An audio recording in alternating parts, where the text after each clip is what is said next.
जयपुर से एवरीडे गीता तथा इटर्नल गीता के सफल 200वें दिवस पे अशोक व्यास को बहुत बहुत बधाई देता हूँ। ईश्वर एवं गुरुजनों की कृपा से जो तुम रोजाना गीता जी के 2 श्लोक हमें बताते हो, बहुत अच्छा लगता है। संस्कृत भाषा तुम्हारे मुख से बहुत अच्छी लगती है, बहुत मधुर लगती है। ऐसा लगता है कि संस्कृत भाषा बहुत सरल है, इसे हमें सीख ही लेनी चाहिए। तथा हिंदी में जो तुम हर एक कहानी के साथ मंत्र का अर्थ बताते हो, वो बहुत अच्छा लगता है, हमें आत्मसात हो जाता है। हर एक शब्द मंत्र होता है और हर एक मंत्र की एक ऊर्जा होती है। गीता जी का तो हर एक शब्द ही ऊर्जावान है, जो हमें जीने की एक नई दिशा बताता है, हमें बताता है कि हमारे जीने का उद्देश्य क्या है। तुम्हारे रोजाना 2 श्लोक बताने का जो प्रयास है वो बहुत अच्छा लगता है। इसी तरह तुम गीता जी के ज्ञान को जन जन तक पहुंचाते रहो, ये मेरा तुम्हें आशीर्वाद है। पुनः 200वें दिवस पे बहुत बहुत बधाई तथा आशीर्वाद। जय श्री कृष्ण।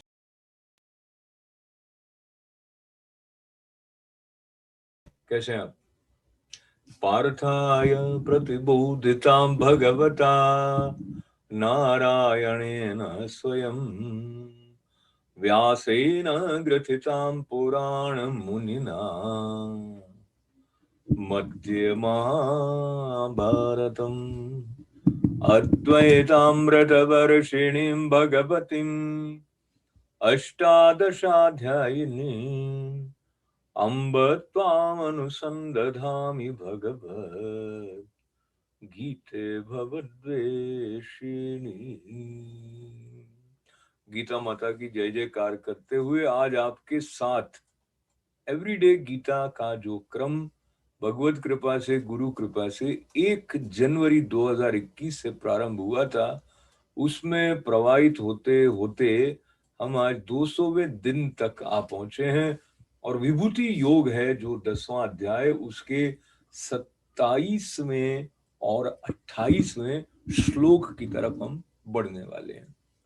पर वहां तक जाने से पहले आनंद की जो यात्रा है वो हमारे लिए तब प्रासंगिक होती है, रेलेवेंट होती है, जब हम अपने आप को आनंद की अनुभूति के लिए प्रस्तुत कर देते हैं। अगर हम अपने अंदर का दरवाजा बंद रखते हैं, जैसे कि छतरी लेके निकलें और कहें कि अरे ये बारिश कैसी है, इसने तो मुझे भिगोया ही नहीं, तो उस प्रकार से जो भगवान की कृपा का वर्षण हो रहा है, वो जो आनंद का एक झरना हमारे भीतर है, कल कल करता हुआ अनंत का संदेश निरंतर सुना रहा है, उसको सुनने के लिए अगर हम प्रस्तुत नहीं है तो फिर वो हमारे लिए होते हुए भी नहीं है।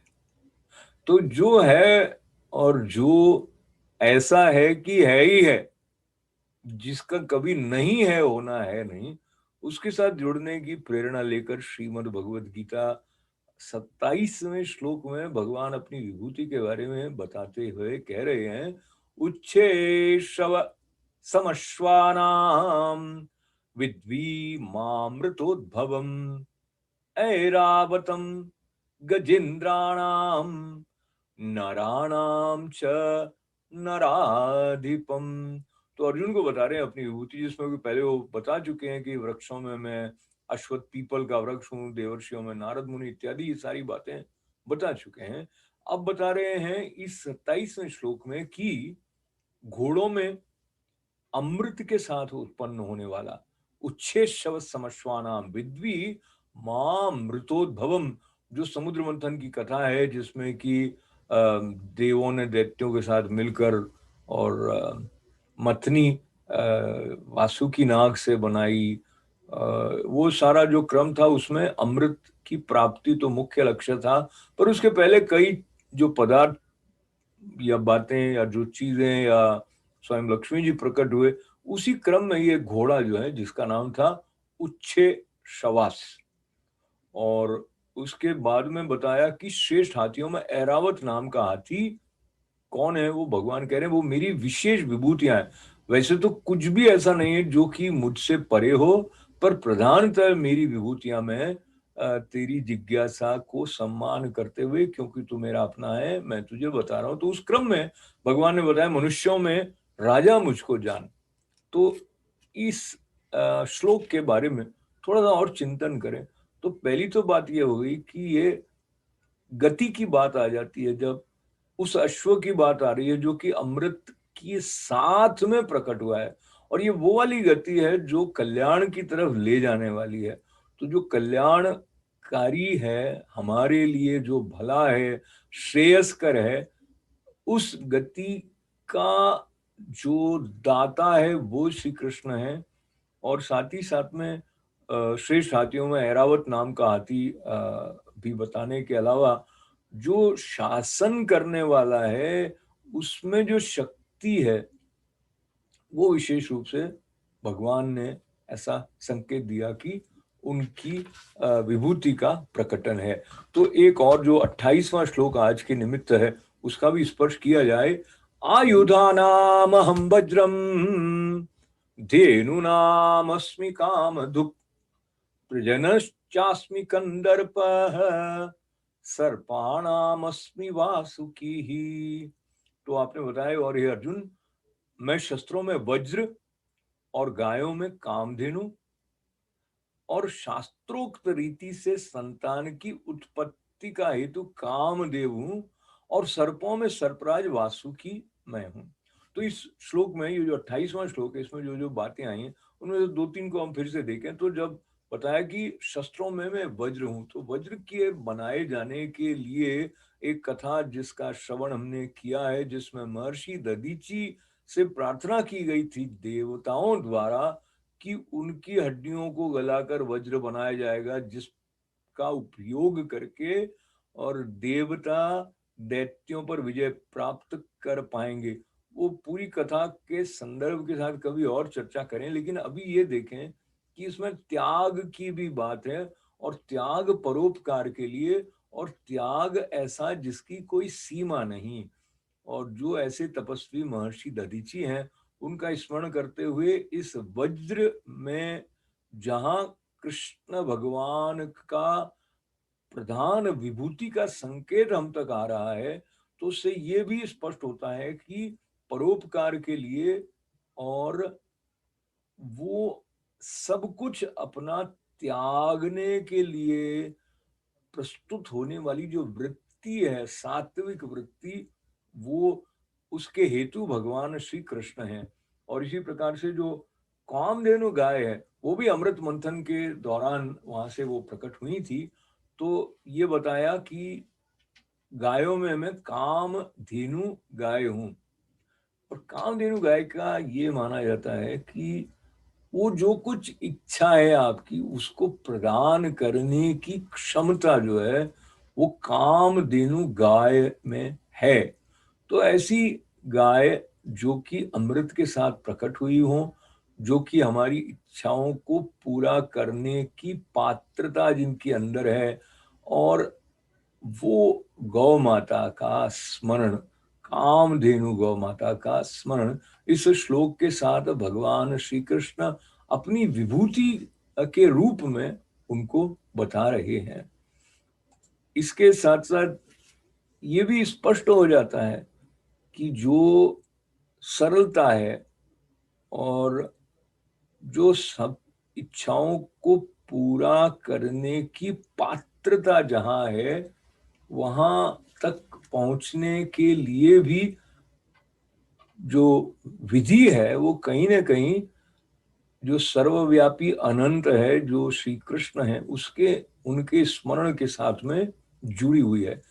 और एक बात यह है कि जो कामदेव कंदर्प आपने बताया कि मैं हूं, उसमें ये भी बताया है कि प्रजनस चाश्मी कंदर्प, यानी कि शास्त्रोक्त रीति से संतान की उत्पत्ति के हेतु जो कामदेव है, कामदेव देह के या इंद्रियों के भोग से सुख प्राप्त करने की दृष्टि से जब हम कामदेव का संदर्भ नहीं लेकर यहाँ पर जो शास्त्रोक्त रीति से संतान की उत्पत्ति के हेतु के रूप में कामदेव है, और सनातन परंपरा में जो गृहस्थ आश्रम है उसमें काम का जो उसकी भूमिका है वो संतानोत्पत्ति की दृष्टि से अधिक है।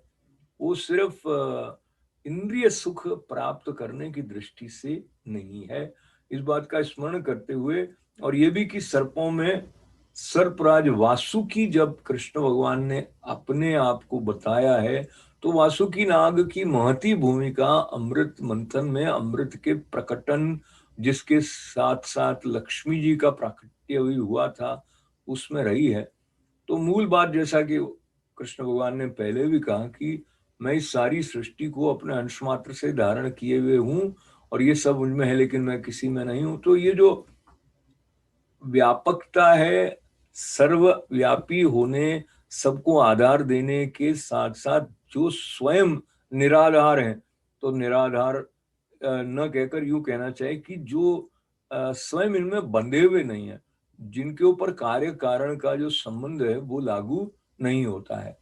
तो इतनी बात का स्मरण करते हुए एक बात और ये है कि जो महाभारत का युद्ध है वो वैसे कुरुक्षेत्र के मैदान में कौरव और पांडवों की सेनाओं के बीच में हुआ था ऐतिहासिक दृष्टि से, पर तत्व की दृष्टि से तो यह महाभारत का युद्ध निरंतर चल रहा है और नित्य प्रत्येक क्षण हर पग पर हमें पार्थ सारथी, यानी जो हमारी इंद्रियों को नेतृत्व प्रदान करने वाले गोविंद हैं, गोपाल हैं, उनकी सन्निधि की आवश्यकता जीवन के इस महाभारत में पग पग पर विजय प्राप्त करने के लिए आवश्यकता उनकी पड़ती है।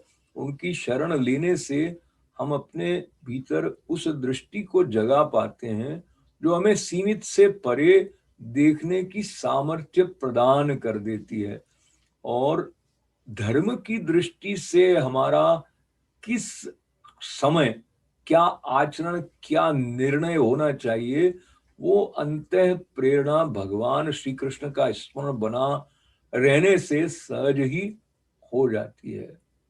अपने निर्णय के बाद उस निर्णय को लेकर हम चिंतित न हो, व्यतीत न हो, उस पर प्रश्न चिन्ह न लगाएं, ऐसी स्पष्टता का जो दर्शन है वो देने वाली भगवद गीता माता हमारे लिए संबल भी हैं, आस्था की ज्योति भी हैं, और करुणामय होने के साथ एक प्रकार के गान को लेकर भी वो हम तक पहुंच रही है। श्री कृष्णार्जुन संवाद का ये जो दिव्य गान है, इस तक जुड़ते हुए हम उन्हीं की कृपा से 200वें दिन पर आपको विशेष बधाइयां, आभार देने के साथ साथ पूर्णता की प्रार्थना करते हुए सबका मंगल, सबका कल्याण। ओम पूर्णमद पूर्णमिदं पूर्णात् पूर्णमुदच्यते पूर्णस्य पूर्णमादाय पूर्णमेवावशिष्यते। ओम शांति शांति शांति शांति। बहुत बहुत धन्यवाद है आपका। फिर दर्शन होते हैं कल। जय श्री कृष्ण।